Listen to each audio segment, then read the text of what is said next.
right, so welcome everyone to the UXSA Community June Meetup. Really excited for tonight. We're going to have our discussion and Q&A right off. We're going to give that about 45 minutes, and we can go a little bit longer if needed, but we go until about 8, so we try to be flexible with our time. We have some announcements at the end and a door prize drawing. The door prize is $25 to Amazon or Rosenfeld Media. So we're encouraging you to buy a UX book with that, but you know, you can do what you want with it.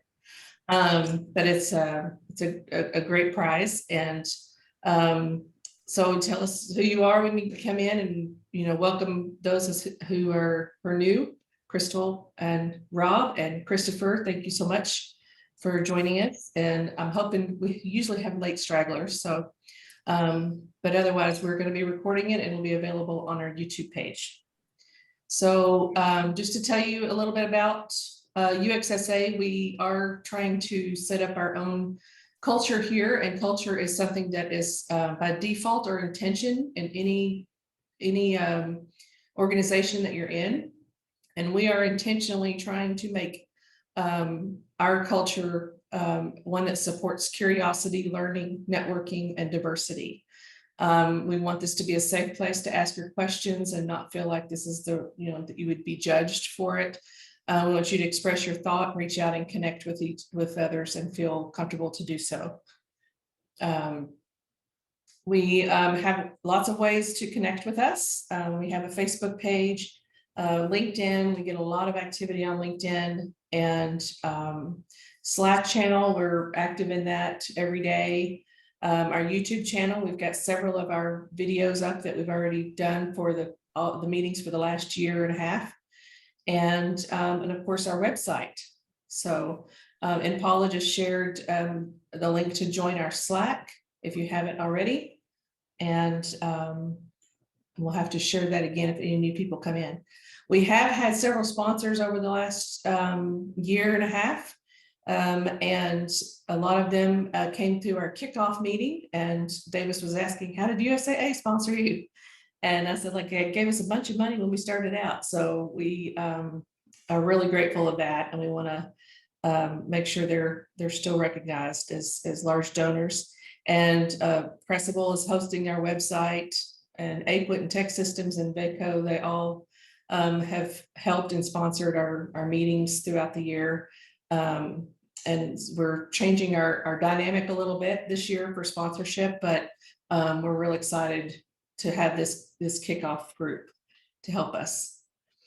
And so tonight's discussion topic is bias, diversity, and inclusion. And we're focusing on soft skills this year. And this is one of the things that I thought was really important to bring up. And Susan invited Davis, and I invited Yvonne to join us tonight because I know that's what he does for part of his job. And I'll let them go ahead and introduce themselves, and then we can get the conversation started. And I'm so happy for y'all to be here. So Davis, do you want to start? Sure, I'd be happy to. Good evening, everybody. Can you hear me all right? Mm-hmm. Yes. Yes, sir. Perfect. Good. My name is Davis Stetler. I do work at USAA. That is just a coincidence. Didn't know that we were supporters of this. So that's fantastic. Mm-hmm. I do work in the space in diversity, equity, and inclusion. That is all of my job at USAA. I've been at USAA for about 3 years, and the focus of my work is in corporate learning and development. So I work in the education space of adult learning, and it has been a challenging 3 years for sure. There's been a lot of emphasis on this topic for many people for many reasons. And so we have not been short of finding ourselves some work to do. So long-time connection, Susan. Great to see you again. Great to see all of you, and looking forward to this conversation.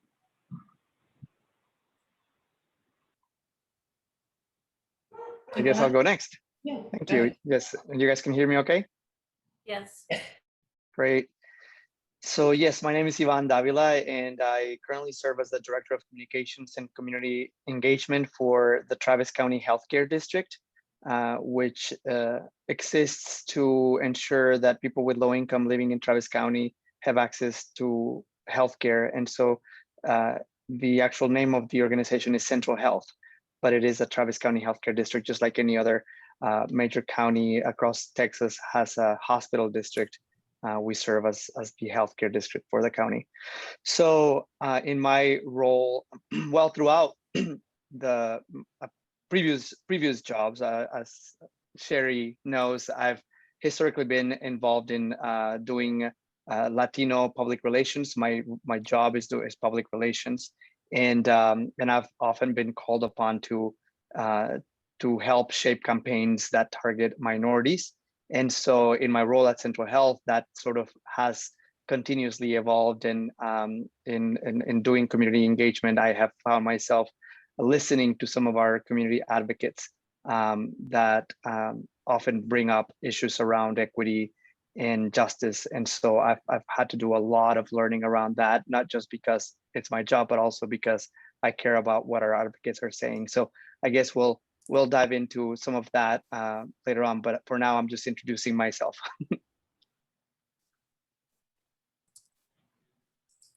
All right, great. So Paula, do you want to start off with one of the questions?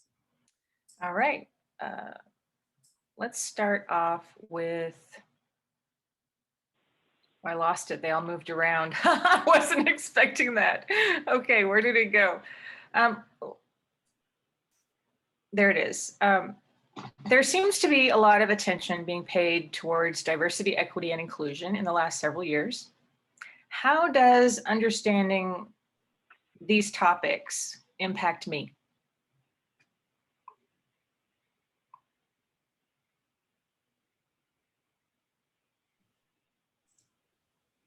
All right, I can start it off Okay, if you like. sure. I hope this is a question that's on the mind of everyone here. I think it impacts us in a number of ways, probably some we don't even realize. It impacts me in ways that I didn't even realize. I think it impacts us because all of us in some form or fashion are impacted by systems, whether equitable or not. We're impacted by systems in society, and whether that's education and finding university, or just finding education, or just paying for education, or housing, or finding a job. These are all things that impact most all people in some form or fashion. And so I think it helps us to understand about these topics as we navigate those big rocks in our lives. You know, I never thought much about this subject until I got out of college and became a professional, and suddenly there were more and more people around me that didn't look like me. And so I never thought these topics really impacted me. Being a white cisgender male from a small town in Texas, you know, I didn't think a lot about this subject growing up until I was adult. And again, I was surrounded by people that were different from me. And so I realized that this impacts me, that if I'm going to care about other people the way that I care about myself, if I'm going to be an ally to those that are considered not in the majority, then, and I'm going to help other people experience the outcomes of equity that I've been able to have the privilege of taking part in, then I need to use that privilege for good, and I need to get in front and sweep away the rocks for others. So I think that's how it impacts us. It helps you understand all those big rocks you need to navigate. You need to understand how equitable are the opportunities that you have.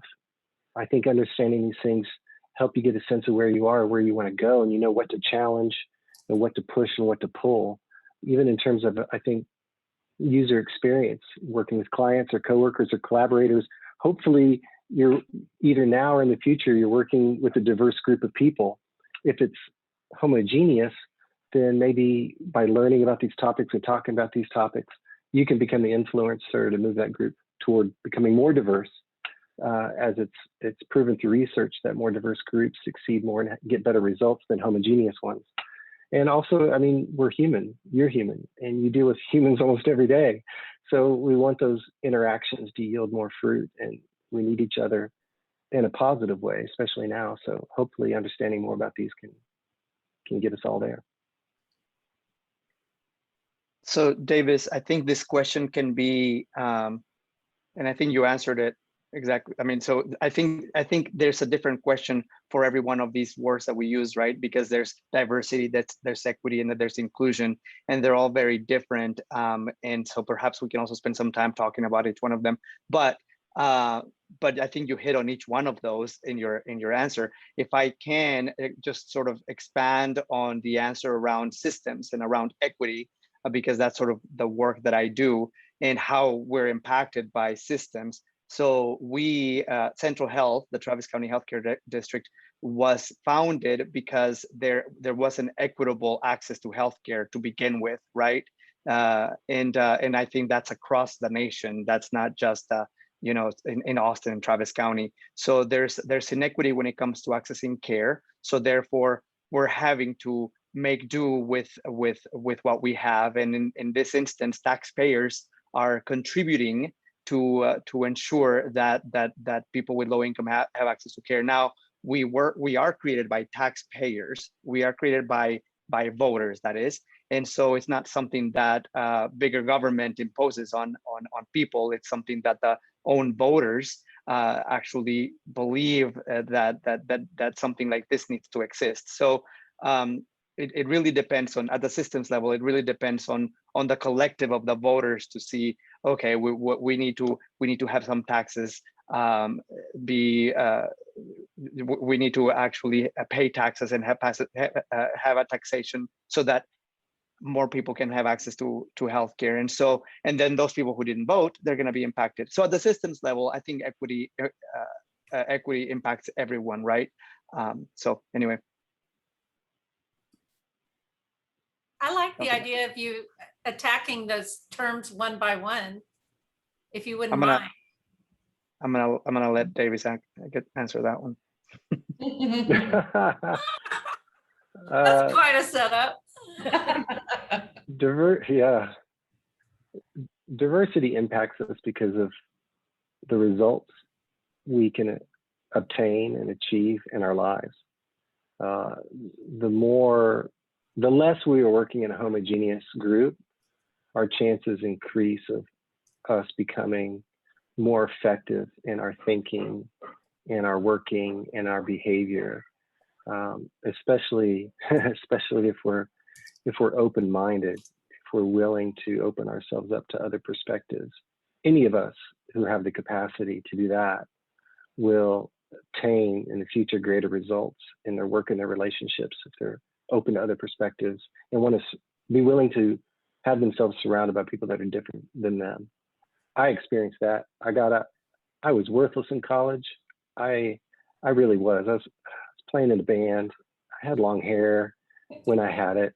And, you know, I got out of college. I didn't know what I was going to do. And I got this contractor job at Apple Computer before Steve Jobs came back. So things were really bad. And it exposed me to so many people I didn't grow up with. And I learned so much, and I was challenged greatly. And I have so many fond memories of working at that company as a young 20-something. And I remember so many things that I grew up with in a small rural town in Texas being challenged and thinking to myself, wow, that was really bad the way I used to think I used to talk. You know, no one here acts within the model of the stereotypes that I grew up in. And so being in a diverse group, I think, prepared me for my future profession and my future relationships. And I left that company and worked for another one. And then I went back and I was there over 5 years. I didn't want to go, but circumstances led me to another place. So just working at that company and others, if it weren't for me opening myself up to thinking about diversity and understanding diversity, I don't think I would have had some of the opportunities I've had. So inclusion is diversity in action. So you've probably heard the analogy before that diversity is being invited to the dance and inclusion is being asked to dance, and then belonging is dancing like no one's watching, and then equality is we all get to dance to let's pretend we all love country music, right? equality is we all get to dance to country music, and equity is we all get to dance to our favorite country song. So inclusion is that diversity in action, and diversity goes nowhere unless you include the people in the decisions and in the collaboration and in the healthy challenge that they bring to conversations. If we don't include those in leadership levels and all around, then it doesn't make much sense to have a diverse group, because you're not leveraging the diversity that's there. And then of course, equity. Equity is an outcome. Equity is the outcome that each individual has an opportunity to seek and to achieve, that allows them to grow in what it is they're pursuing, education and professional work or relationships. Equity is that sponsorship. It's that tailored piece that you need, that any system or any other racist systems or people are not going to help achieve for you. So it takes a lot of extra work. So there's kind of a high level of how I would approach those things, those topics. Yeah, and as you were talking, Davis, it was really making me think back to where, when did I mean, I grew up with a father who was very racist, and I knew it was wrong, but I didn't know how. I knew it was like, I know this is my friends, and he's like, I'm not going to let a Black person spend the night under my roof. And I'm like, but she's my friend. And he's like, I don't care. And I was like, very upset with him. And I didn't understand that dynamic just yet. I was in high school and not sure. And I grew up in East Texas, everybody's white. And, you know, so I did not understand true diversity until I went into the military. I was in the Navy, and I went there and I was exposed to so many different people, so many different cultures. People were treating me as if I was the weirdo because I was from Arkansas. And I'm like, you're in West Virginia, you know, so don't tell me, you know. So it was like, we're all the same kinds of people. And that's when I learned we're all human beings, and we all need to learn to get along. And just you talking about how diversity is so, you know, you were just explaining diversity, but it made me realize when I became, you know, when I understood it, when I understood what diversity and inclusion was, because we don't realize where these things come from. You know, we have our own filters and our own biases and things like that. And like I said, I didn't know how to put words to what I was feeling about what my dad, how he treated people. I didn't understand it, and I didn't know what to do about it or why it was wrong. I just knew it was, but, you know, so that was interesting. Thanks for bringing that up. It's beautiful. It just reminded me of, so I grew up in Mexico, and you know, it's not very diverse. Where I grew up wasn't very diverse. Then I moved to a suburb of Houston, which also wasn't diverse, but it was a different kind of non-diverse. It was primarily white, and then, you know, a few of us Latinos, and then I went to university, just like Cherri was mentioning. I went to college, and that's where, and it was University of Houston. That's where I really experienced the diversity, right? And so going back to what David was saying around the diversity of thoughts, the innovation that can come from diversity of thought, right? And so anyway, I just thought I would share that. If I don't know if we want to move to the next question, or if we can dive deeper into the word equity. I know many people might have questions around equity versus equality, and sometimes they're used interchangeably. And so if I can do that, that'd be awesome. And can I share a screen? Can I share the screen? Sure, please, yes. Real quick? Okay. So many of us might have seen something like this already. Can you all see the screen? Yes. This graphic just sort of goes around and around, right? But I particularly like this one because then it also takes into account justice. So whereas equality is the assumption that everyone benefits from the same support the same way, equity doesn't. So equality, we can think about it as equal treatment, right? And you can see, you know, what the shorter person or the kid is like, can't see the game.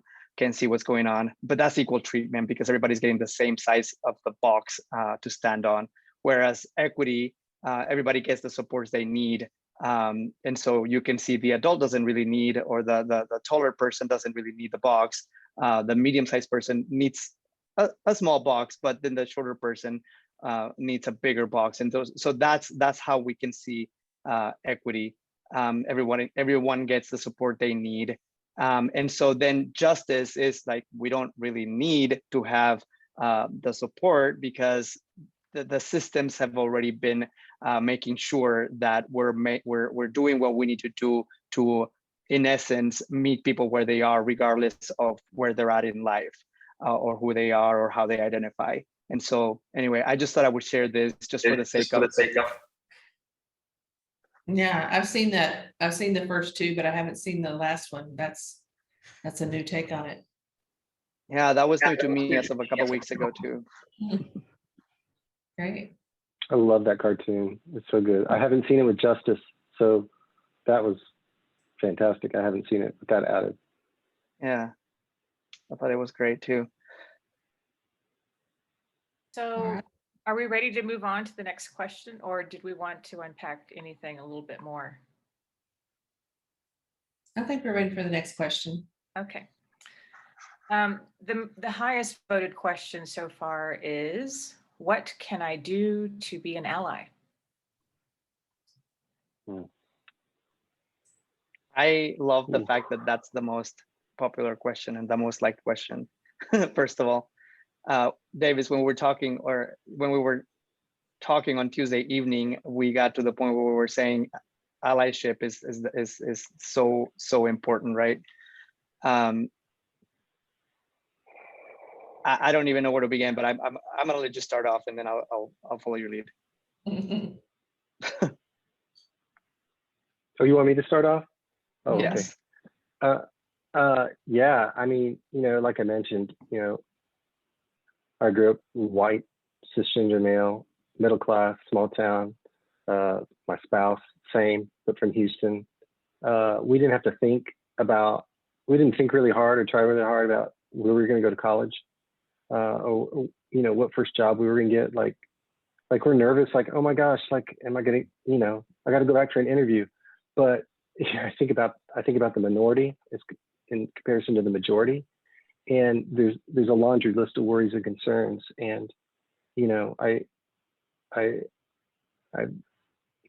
worked with individuals who tell stories about, I'm a Black male, and my dad sat me down and told me that I'm gonna have to work 2-3 times harder than the slowest white kid in the class to get half as much. And you hear stories like that. Like my dad never told me that, And so you come from this place of privilege, and allyship is awakening to that. And it's okay to start small, and you want to start small. If you start biting off a lot, you're going to come in strong. You're going to be too strong of an ally. You're going to push people away. And I did that for sure. I wanted gay people to know that I accept them and I love them. And I came in way too strong, and just wanted to support, and just wanted to show that I learned something and I got it.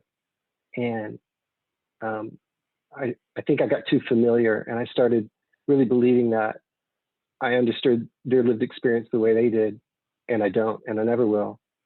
I have to accept their lived experience and learn from them each and every day. That allyship is being open to it and realizing how to regulate yourself. Sometimes you have to, I hope this is appropriate for the group, sometimes you have to STFU, shut the, what, up. You got to STFU and listen. And allyship starts at a very personable level. It's a very personal practice. Educating yourself, STFU, ask questions, hear stories, listen to the lived experience of others, and don't try to rush in and say, hey, I love hip hop too. Like, come on, right? So it's a personal practice first, and then, make it more interpersonal by sharing your story and how maybe you relate to some things and how maybe you don't relate to some things, and tell me more about that. And then I think at another level, you become organizational. Now you're showing up for marches. Now you're giving of your time and your talent and your money to individuals and organizations. I know Pride Center is a big one in San Antonio. I'm a big supporter of Pride Center, and there's so many organizations to support. And so then getting out, and then, you know, one of the things we talked about last Tuesday is that there's this like Uber level of allyship. It's not coming in too strong, but it's leveraging that privilege in a big way and becoming an instigator. And we talked about that video that was posted on YouTube from the George Floyd riots of the Caucasian girl hopping over the fence after the black male hopped over the fence to get in front of the police and get on his knees, and she ran around and got on her knees in front of him. And sure enough, the police come in and just kind of tap him on the shoulder, like, okay, man, let's get up. If she wasn't there, that would not have been a tap on the shoulder. So, you know, if you want to try to show that video on while we're talking about it here, that's a great point. And it'll bring allyship to the ground for us, and then Yvonne can weigh in, because I know he's experienced allyship at a great level. Oh my God.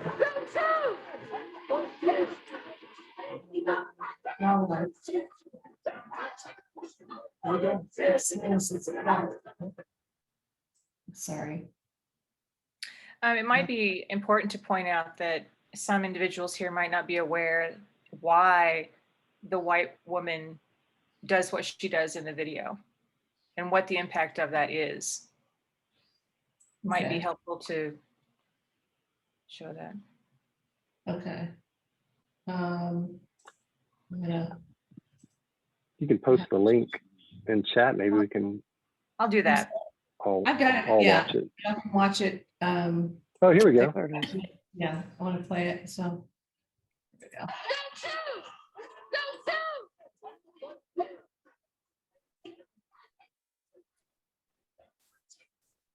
Okay.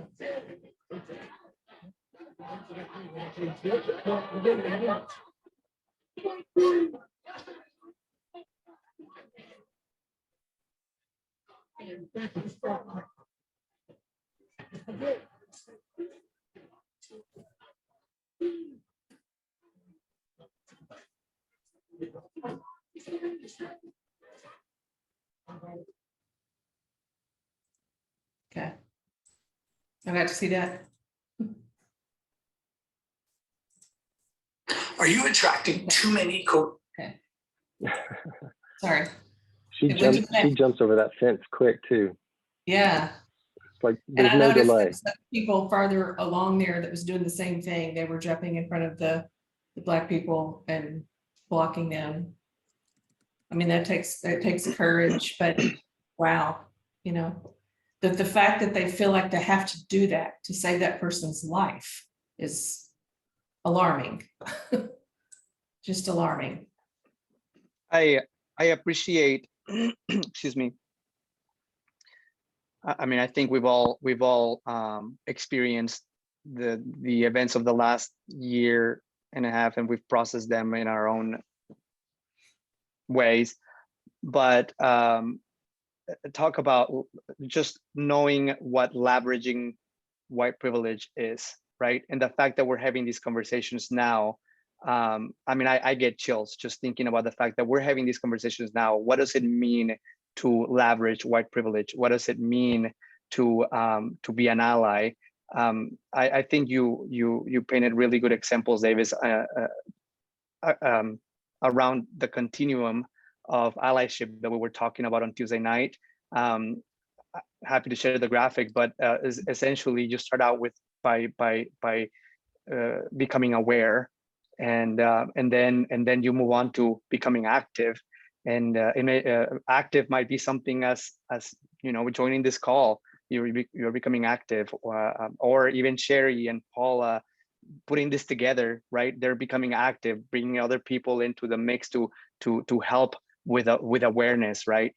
And then from there you talk to other people and you start sharing the YouTube video or sharing the graphic that I just shared. If you Google equity, equality, and justice, it'll come up. And then eventually, like David said, then you start actually advocating. You become an advocate, and you start advocating on behalf of others. I have a personal story to share. So I I didn't really understand the, like we're all learning here, and we all will go through a process, right? And it's very, like Davis mentioned, it's very personal. In my mind, it's almost like you have to commit to going through this sort of process, because it can be emotional as well. I had not really experienced what somebody from the Black community experiences when there's a shooting, or when something like what happened to George Floyd happens. I hadn't experienced that until I want to say it was 2018 or 2019 when Pulse Orlando happened. If y'all remember so I'm gay, and I had just been to a gay club the night before, and at 9 o'clock in the morning, I get a text from my partner saying, "Did you hear what happened in Orlando?" And I have the notifications on my phone. I click on the link and I read the story, and I just start thinking, holy crap, that could have been me. That could have been my friends. We were just out at a gay club the night before.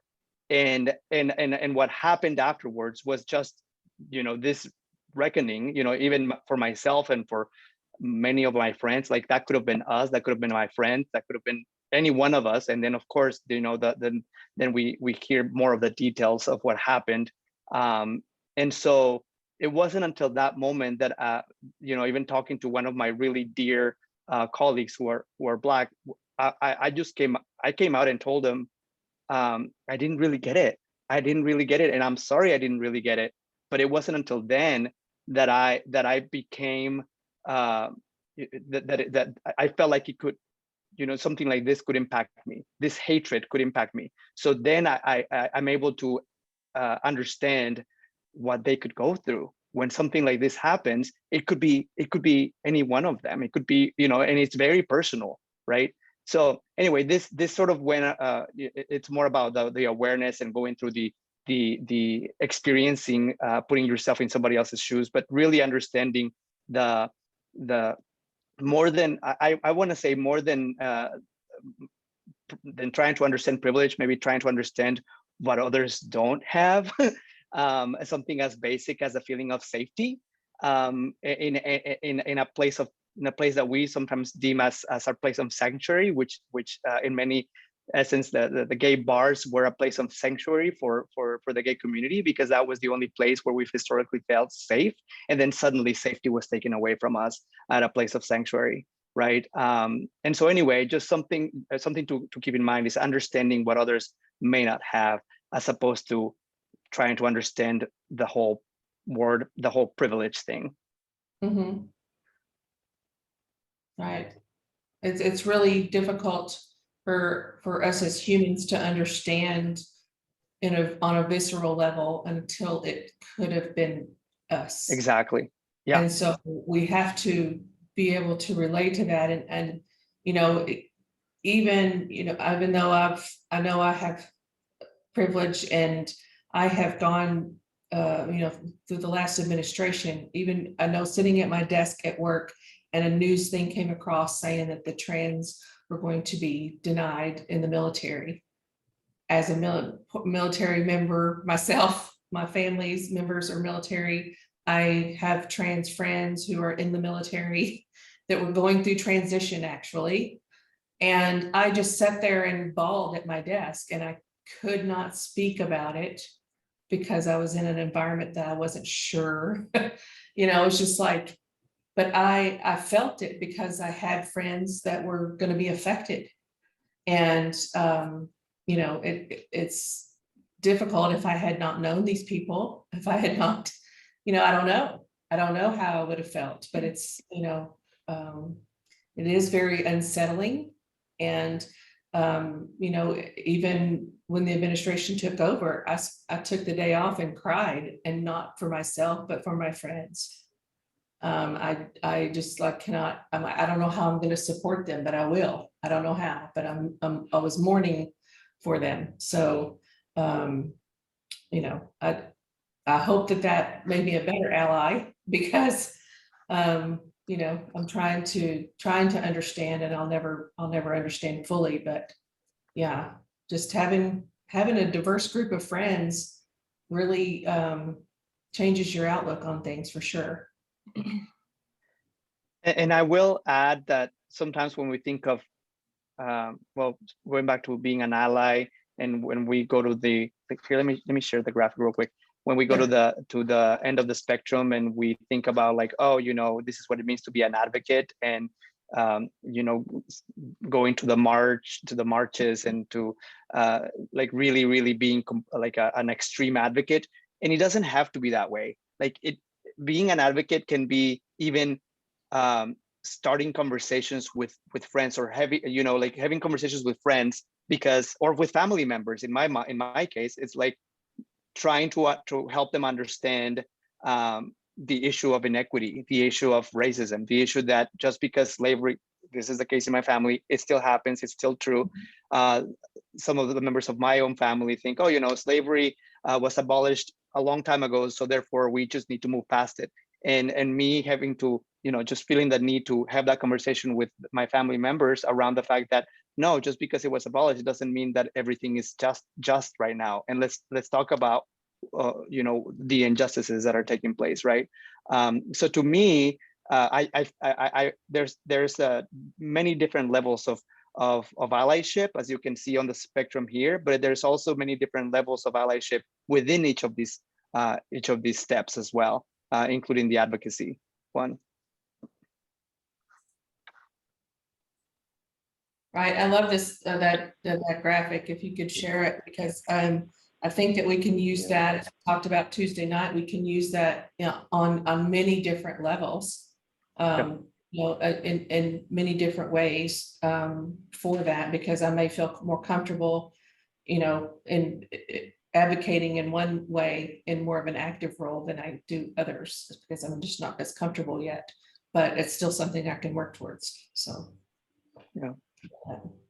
So we have a few questions that we need to get to. It's 7:13, and these have to do with actually how to communicate from the perspective of an ally when we're with people who are saying discriminatory things. And the question reads, how do I handle being around people that say discriminatory things that bother me? Not fun. Not fun. You're probably just, yeah. There's probably times you're just seething inside, right? It's not an easy answer. It's a journey. I will say, when it's really obvious and you know it needs to change, you can't start with trying to change someone's behavior. That's not where you want to start. You want to start with trying to change the way they think, right? Trying to change the way that they think about themselves and they think about others. Our thinking drives our behavior. So trying to come out and just change someone's behavior is going to drive you nuts. But there's things that you can say to interrupt and get them to think. You know, give yourself and try to give yourself and others around you a little bit of grace when you talk about this, because we're talking about something that's very challenging and it doesn't come naturally to our brains. So human behavior is influenced by biases that we're not even aware of, we're unconscious. And many of these biases have been reinforced by our own lived experiences, which move us usually into these two places. And this is probably why other people really get at you when they're saying discriminatory things. When our lived experiences have reinforced our biases we already have unconsciously, we usually move into these two spaces of passionate resistance and passionate insistence. So passionate resistance, you know, I'm not interested in your lived experience. I'm going to resist your other perspective. And then the passionate insistence on your own. And where we want to end up is in passionate acceptance. Much easier said than done. Moving towards passionate acceptance. When that happens to me, I usually say something like, oh, that was uncomfortable, or, oh, that makes me a bit uncomfortable. You know, I try to say something very, as if like I'm relaxed, leaning in the back of my chair. I'm not ready to attack. I've heard something discriminatory, and I go, that's that's a bit uncomfortable. And, they say the person that holds the silence holds the room. So, saying a comment like that and staying quiet, people are ready to think about why you're saying this. And so now you're getting people to think, and that's a good place to start. I'd like to share a story where I was in the car with my cousin. She's in her 70s, and her son, who is just got his doctorate in physical therapy. He's so proud of him. But he moved to San Diego and married, and he's gay, and him and his husband, and they flew over to visit, and we were in the car, and his mother was saying something as they were in the back seat, and his mother was in the front, and I was driving. We went to like Sonic or something, went to the drive-thru, and she was telling a story about something, and then she said the N-word, and he said, "Mother." She said, "What? It's just us." And he said, "I don't care. That's not acceptable." And I was like, yes. So I know it depends on the situation, and it depends on who you're talking to. He's the kind of person that could get up in her face and say, "Mom, do not ever repeat that in front of me." But you can't do that to everybody. But she'll think twice again before she says it in front of him, right? So yeah, it's definitely different with family members. Yeah, and but I was totally, I was so happy he did that. I was just like, high five. So, but I had never seen anybody do an intervention or, interruption like that.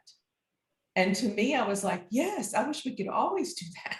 Like, no, that's not acceptable. And in many cases, absolutely, that's appropriate, especially if it's, in terms of like sexual harassment or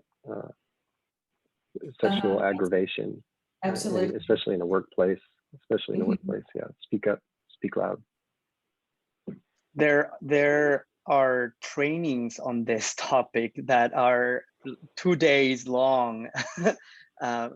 One of them that I can think of is called Courageous Conversations Beyond Diversity. And they give so many tools around having these conversations. And what comes to mind from having been to one of those trainings is try to understand where the other person is coming from. Going back to what you were saying around passionate acceptance, perhaps it's also just and having grace, right? Giving the person the grace. Although I will say that I'm the first person to get angry when I experience something like that. But I'm but I have been trying to just, especially around my family, just like, okay, I might have experienced a microaggression, but I'm just gonna sit back and just try to understand where they're coming from, and then maybe approach it later. But anyway, going back to that training, it's like try to understand where they're coming from. Do they come from a place of or the way they think? Do they think more along the lines of data and research, and maybe perhaps you can start having a conversation with them around that shows them statistics and data, or is it do they make decisions based on logic, or are they an emotional person? Perhaps use stories, right? So like, just share your own personal experience, and or the experience of a friend and a story around that friend. So anyway, there's trainings on this. It's not an easy thing, but it's not something that we should shy away from just because it's not easy. In fact, I think one of the overarching themes that always comes to mind when we're having these conversations is start getting comfortable with the discomfort. So we're going to be experiencing discomfort by having these conversations no matter what. And so just get comfortable with the discomfort. That's the only way that we can move past all of this. So Ivan, we have a couple questions that kind of segue right from what you just said. The one with the most votes of these two is, how can I check my own bias or assumptions? And the second question is, what are microaggressions and how does one go about addressing them? So those kind of fit together. So Yeah, Yvonne, sorry about that. So those kind of fit together. Could you respond to that about how to check our biases and what microaggressions are? Well, I mean, in terms of how to check our own biases, it takes a lot of self-reflection. Just set a lot of self-reflection and a lot of humility. Also, checking our ego at the door or leaving it in bed, you know, and a lot of mindfulness. You know, just like, okay. So we've talked about at work. We've talked about unconscious bias, and we took a test. We took a quiz before that training, and I thought I was going to be biased against a few group of people. Turns out I wasn't biased against those group of people, which made me super excited about it. But I was biased against another group of people that was like a complete surprise to me, but it shouldn't have been. And so I'm gonna go back to perhaps, you know, doing some reading about all of this and doing some trainings, and then after that, it really takes being mindful and observing your thought patterns, right? When you're having conversations with people and you are paying attention to their body language and paying attention to how they're responding to you, and you notice something that made them uneasy, then like, what was it that you were saying? What was it that you said that might have made them uncomfortable? If you have a good solid relationship with them, maybe even have a conversation with them. I know I do, you know, like, did I make you uncomfortable? Did I say anything? And we're always learning, right? Terms continue to evolve. And so we're going to continue to learn about, you know, not to say one thing, but say it a different way. In terms of, do you want to add anything to the unconscious biases or biases, Davis, before we move into microaggressions? Real fast, for the sake of time, Google bias and the pause model, PAUSE. The pause model is on public domain. It's taught in a lot of places, including corporations. It's a great way to check your biases at the door. There's a ton of learning on the pause model. So for that, yeah, check that out. Awesome. Great. Well, for microaggressions, I can give an example of what I just encountered with my family over the last over Memorial Weekend, and it's not cool. I mean, it's still really well, for lack of better words, it's just freaking frustrating. But my my older brother thinks he's still in high school, and he still uses the well, it's all in Spanish. We all speak Spanish around each other, but the word, I'm gonna say it, all right. But well, hold on a second before I say it. You remember how well, I don't know, in the gay community, we used to the term queer used to be a bad term to use until the community reclaimed it, right? And so there's a similar term in Spanish, only I haven't been around. You know, I haven't been around, like I haven't been in Mexico in the last 20 years to know whether or not we've reclaimed it or not. So it still very much hurts, right? So anyway, my older brother. What? Say that again? It's still derogatory in the culture. Yeah. There? Okay. Yeah. Well, I mean, for me anyway. Perhaps in Mexico they've reclaimed it, but I haven't been around to experience that. And so he still uses that term to express weaknesses, to express weakness. Oh, you know, don't be a, it's kind of like, don't be a sissy, don't be a this, don't be a that, and uses that term, right? And so I deem that as a microaggression, because like it's all happening in fun and games, and I'm present. And to be honest with you, the way that I dealt with that was by not dealing with it, because I'm the first person that will actually be on his face and say, do not say that. But but I actually chose to just sit with it, have a conversation with him outside of that family gathering, one-on-one, although I've had conversations with him over the course of the last 12, 15 years, and it hasn't happened. So I just thought it wouldn't do anything. It wouldn't be productive, and I will figure out a way to have a productive conversation at a later time. So I chose to handle it that way. So that's just an example of a microaggression and how I, being on the receiving end, dealt with it just recently. So can you unpack the word microaggression and give us a few more examples? I know for myself, I've seen examples through different channels over the last 18 months, and some of them, what? That could be considered a microaggression? I'm really just wanting to know where they're from because I'm interested in them as a person. How could that possibly be considered aggressive? And so could you unpack that a little bit? The way that Davis is more of the scholar and the expert on this, because this is what he does for a living.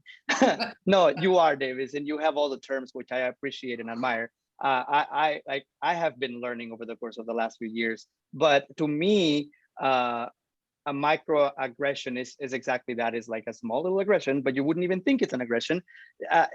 More examples of that would be reinforcing stereotypes, or not even realizing that you're having a conversation with someone, and okay, another example is like thinking that I'm Catholic because I'm from Mexico, right? And you're like already assuming that I'm Catholic, and you're like, oh, well, and it's not really aggressive, although I'm not really Catholic, and I've never been.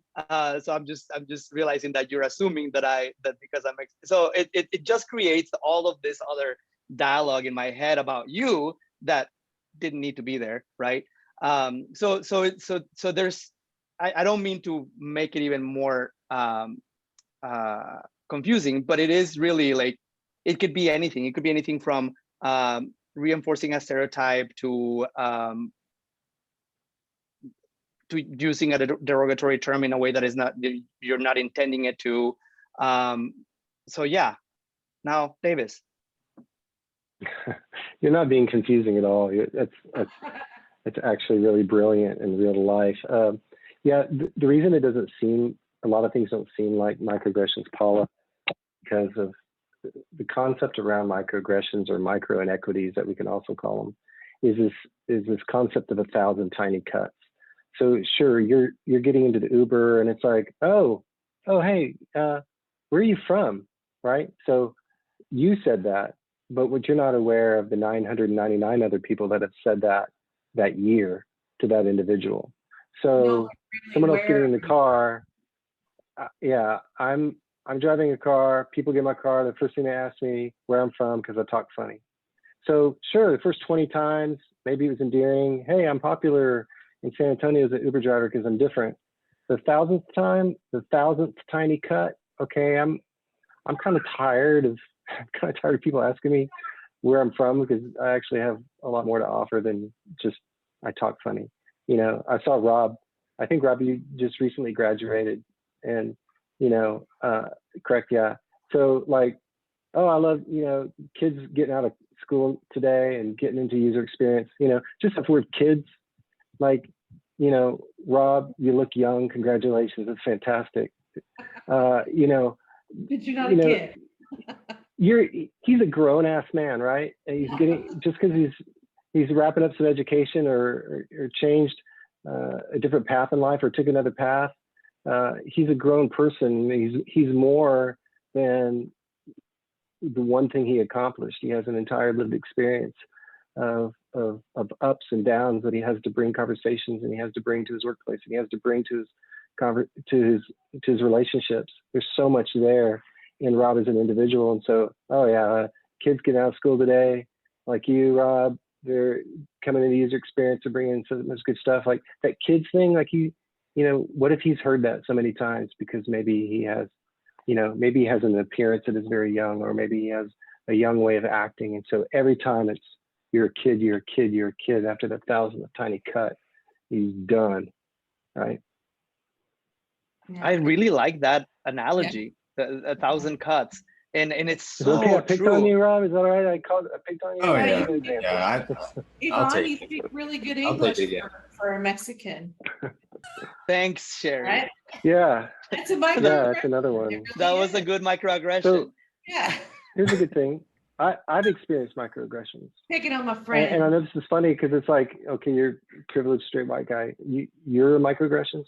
Look, it's not something that affects my day to day, but I use it as an example just because it really is that prevalent and can be really that damaging. So a lot of people ask me, "Are you from the East Coast?" You don't even know how many times that's been asked me. You don't sound like you're from Texas. I don't know how many times that has been said to me. I don't know which way to take it. I really don't. I'm proud of Texas. I'm not happy with Texas at the current moment for a number of reasons, but you know, I'm proud to have the experience that I've had and the background I've had. But yeah, I find that weird. It's like, so the way I talk is not what you expect, and there's this cognitive dissonance, and you feel a value to bring it up. Are we better now? I don't know. And women do get treated this way too. Oh, well, you're pretty smart for a girl, or, you know, those, I didn't expect that. I didn't expect you to be that senior level, you Or know, you're over 50 and you know how to use your Google Docs on an iPhone. right? You got to be kidding. That's really cool, Mom. Yeah. Right. Those are just little tiny cuts and you're just like, oh. That it happens over and over and over and over. And You know, I guess I didn't realize, and I'm going to be a confession because this is a safe place, right? Right. Right. But microaggressions has been confusing to me. And thank you for that. So I don't want to take too much time from other people's questions. So I have another question here. A friend in leadership is a well-known in a large, no, sorry, I'll start over. A friend in leadership in a well-known large digital company is wrestling with intolerance and HR watchdogs. Everybody's twitchy. Is that common? I can give more information. That's a question of mine. I have a friend who works for Facebook. She made some comment and got reported to HR for it. Now she's on like step 9, blah, blah, blah. You know, it's like there's so much tension around this topic that everything escalates quickly. Her leaders above her, she's a VP, but her leaders above her are afraid to help. And it's like they were at the thing that she said and that nobody kind of alerted on it, but somebody ended up reporting her, and then they were in trouble for not reporting her. And, you know, now when anybody says anything at all iffy, she's afraid that if she doesn't report it, that she'll like Right. get in trouble. And it's But like it's not everyone's great. on high alert and Yeah. looking for any kind of microaggression or slight, or, you know, it seems so fraught. And do Yeah. you feel like that's a pendulum that's gonna, like, everything's just gonna calm the hell down after a while? Is this, you know, what she's reporting at Facebook, is this stuff you've seen? can I ask a question? Were I guess I'm trying to see if there's more to the, like, what else is there to the story? Is there is she of a certain She's group? Latina. And She's Latina, okay, she's fat. and She is says, that, you know, Yeah. what did it have to do with? It seemed fairly innocuous to me and her people around her, but just because a person took umbrage at it, Uh-huh. it's like there's a culture that can't be tolerated at all. And it just escalates to this big thing rather than, why don't we have a talk about it?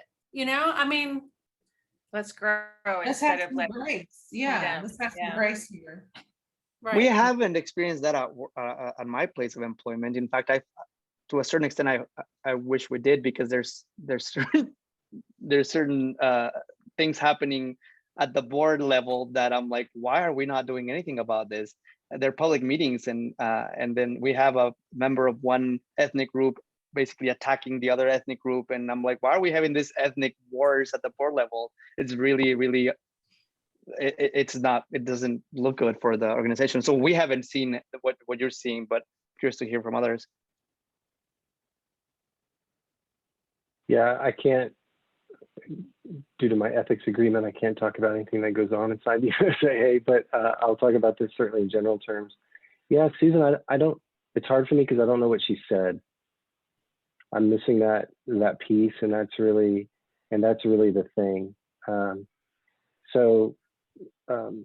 Culture is a result, you know, it's culture is a result of us as humans. There's probably a culture within the organization that is fostering the exacerbation of an issue, and it sounds complicated. And sometimes the fix for a complicated thing is to change your environment. Nobody likes to leave a job. I understand that, but again, I'm thinking extreme because we're talking about a pendulum swinging. If it's not an extreme thing where, you know, trying to make an effort is not going to go anywhere, and she's going to be marked, and it's going to affect her performance, et cetera, going to the DE&I team and going to executive relations or going to human relations. If you know, if she wants to stand and fight, that's a worthy fight. But I have a sense that if she got hired there, she probably has some aptitude and skill and ability that another company would be dying for. So I don't know. Again, I don't know what was said. So It's on the level of a microaggression that she was not aware would have been a microaggression. Right. Sort of, Yeah. why I'm thinking of it is, Yeah. it's sort of in the realm of what Paul is saying, you know, and this idea that people aren't given much grace right now, and that companies are eager to show that they're on it, you know, and that they won't tolerate. It's like any kind of zero tolerance. Yeah, they can be held accountable for if they're not aware. And I think there needs to be that shift. I think it may be shifting too fast in the, you know, punishment phase instead of having okay, let's learn together. And now that we know that you know, you will be called on it. You know, it's just like any human, you have to be aware that you're making an infraction, you know, before but punished for it. That's complicated too. Yeah. What is an infraction it can't be what anyone ever thinks is an infraction. Yeah. You know, that makes a toxic work environment too. That's true. That's true. That's true. It does. It sounds a little extreme. That was I mean, and I wasn't there. This is secondhand information, but it just seemed like I think Yvonne is right. Level of, you know. Yeah. But I think it Yvonne also. is right. I'm sorry. Go ahead. No, I was just thinking. I think what Yvonne. I think Yvonne said this, that it's a conversation. Why can't we just have a conversation? There ought to be an opportunity for a healthy challenge, but the culture may not. The culture may not support that. So it's just a raw situation. And just to tag on that, is there are there different levels of microaggressions? No, there just is a microaggression. Just a cut. Yeah. Yeah, there's just a little tiny cut. Because in my mind, asking someone, are you from San Antonio? Are you from where? Austin, Dallas? Because even in Texas, there's this massive diversity between cultures, between cities. And that's the same as saying something is so queer? Or? No, so I think I see where you're getting. You're thinking to yourself, okay, we're going to get to a point where we just can't even talk to each other. And the rescue for that, the lifeboat for that is, first of all, person first language. using person first when you can, a person of this, a person of that. The second thing is, I think, start from respect. So if I was going to ask somebody if they're from San Antonio, I would ask, may I ask you if you're from San Antonio? May I ask if you're from San Antonio? May I ask where you're from? Do you feel comfortable? Do you feel comfortable answering? Do you feel comfortable with me asking where you're from? So what is the most respectful approach I can take if I'm not the slightest bit sure? Think about all those respectful approaches. I keep a list just because my brain will go foggy all of a sudden. So may I, and are you comfortable with? That's what I'm asking everybody now. Are you comfortable shaking hands? Are you in a huggable place? You know, like, Same. I don't want to ask, are you vaccinated? You know, I ask my closer friends that, you know, the babysitter, we need to know if you're vaccinated, like that's okay. Or may I ask you if you're vaccinated? You know, think about what is the most respectful approach I can take. And if they have a tiny cut, you did your best. You did your best. And if in that small interaction you have with them, you can build some sort of bond, it'll all be forgotten. Because maybe hopefully they will understand that you really were interested in them as a person and that you care. That's right. Somehow we've got to be able to learn how to put that out there first, I guess, is what you're saying. Okay. Yeah, I will tell you, you know, being a person that has been asked a million times where I'm from, no matter where I'm at in the United States, I appreciate someone taking the respectful approach first, right? Like saying, may I ask where are you comfortable with me asking? And I won't even, it won't even affect me or it won't even come across the same way that it's come across the million times that I've been asked before, because I could sense that this person was caring and respectful and that cared about me as a person and not me as a member of a group. Because the other million times that I've been asked that question, I can just feel that question comes from a place of, oh, you're just a member of a group, you know? Oh, wow. Oh, Okay. it does come across that way. That's why it's a microaggression, because it does, even though you may not mean it, because you're the millionth time the millionth person that says this question, it feels that way, right? Okay. Thank you. I could ask Sure. where I'm from too, though. Right. In fact, my son is very tall, blonde, very white and blue-eyed. He had long hair. When we moved to San Antonio, no one believed he was from Texas. Yeah. Maybe not San Antonio. Yeah. We moved to San Antonio from Austin, they'll be like, oh yeah, sure. No one believed that my son was from Texas. None of the kids in his classes, they asked, no, you're from California, you're a surfer dude. No, you're a Nazi, you're German, you're from Europe. No one believed that he moved from a small town in Texas. Wow. So, you know, that came to mind when you were talking about the microaggressions and how they affect you. I thought, well, maybe that was microaggression, I just didn't know it, right? Yeah. And because it did make me feel kind of. I think one of the key differences, Paula, is a microaggression doesn't have to be intended as an aggression, and it may not even be one. But that's part of allyship too, is what I'm realizing just while you guys are talking, is if I ask everybody where you're from, because I'm just a curious person and it's a conversation opener, I need to be aware, or it helps me to be aware that it makes some people uncomfortable because some people get asked all the damn time because they're perceived as other, right? Yeah. Just because this is part of my privilege screen.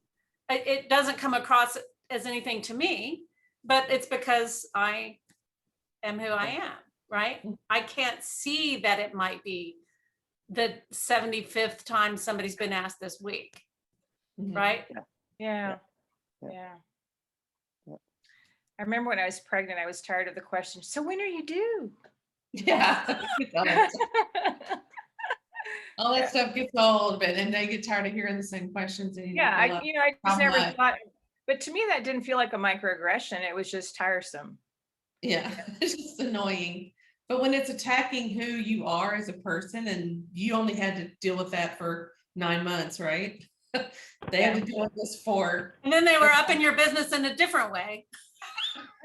Yeah. So, So let's see, it's 7:46. How is everyone for another question? Rob asked a really good question in the chat. Maybe we could go to that. That Yeah. sounds good. Rob, you want to ask it? Oh, there it is. Sorry, I missed that. Yeah, can you all hear me?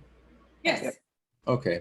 So yeah, basically I was asking, that now that we're maybe more aware of these topics, how do we become advocates in the design of our user experience, right? So how do we, and it of course it depends on what's being designed, but how do we incorporate that into design? When, taking all these things into consideration, because of course we're coming from different backgrounds and everything. And as a collaboration, right, between the designers and the developers and the program, managers and, everybody that's involved, all the stakeholders, how do we present that in the design? I would love to take a stab at that. Yeah. Do you mind? Absolutely.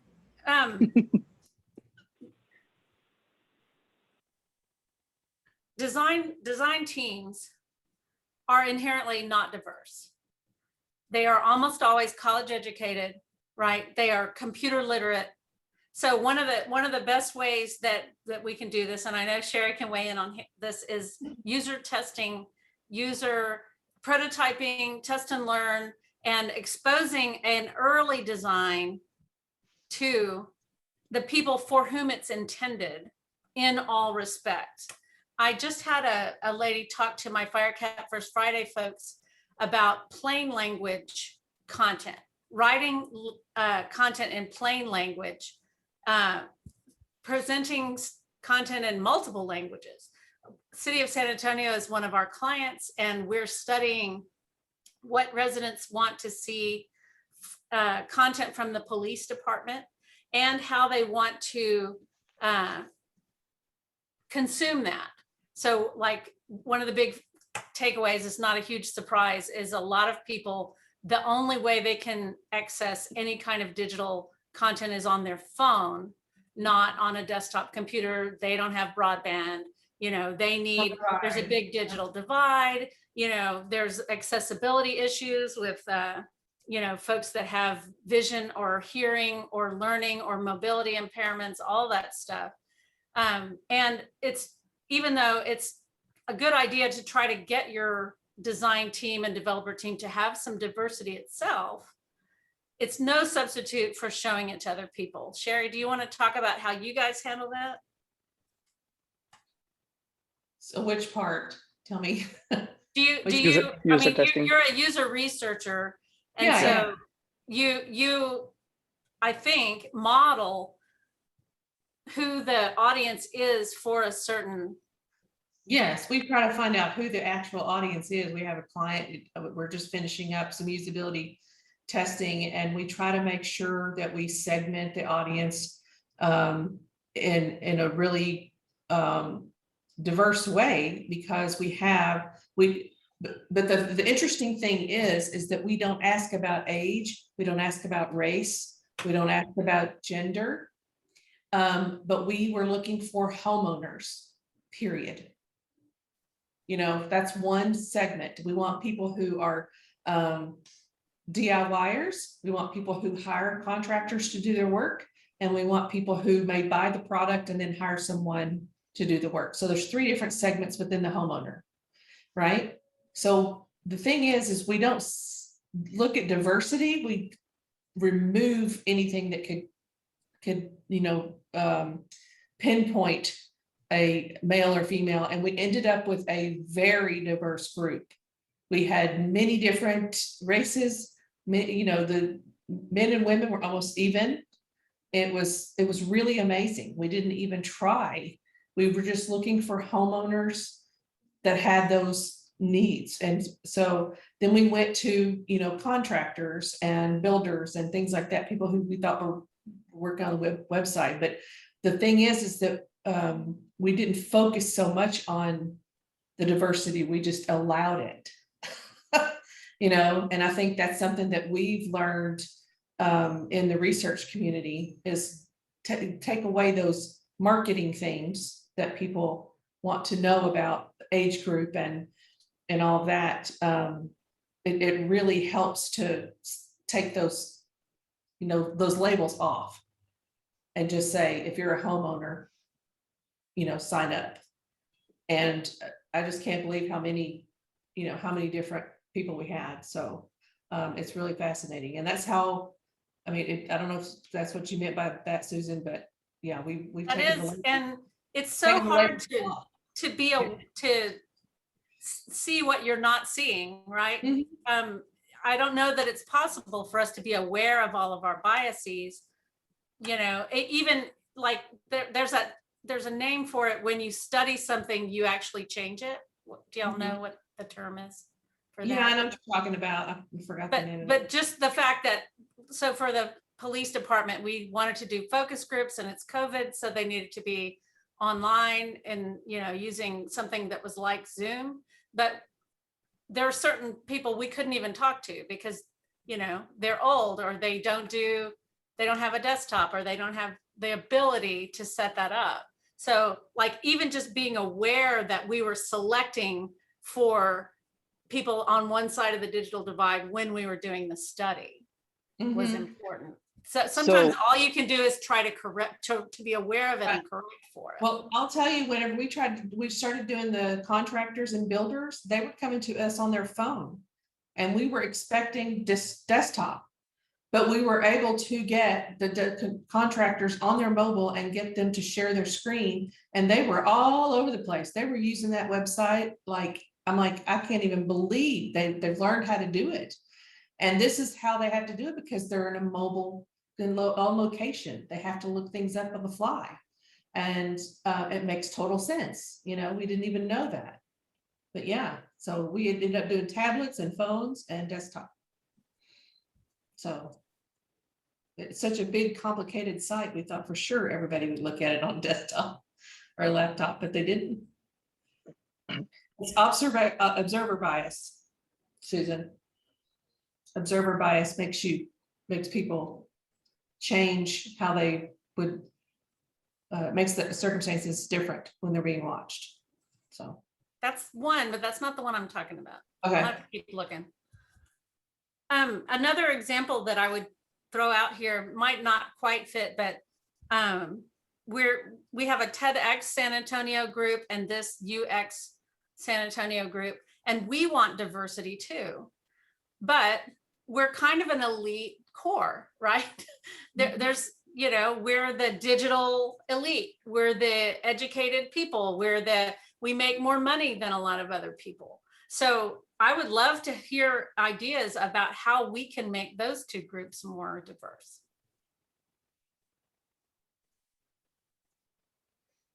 Man, I get asked this question all the time.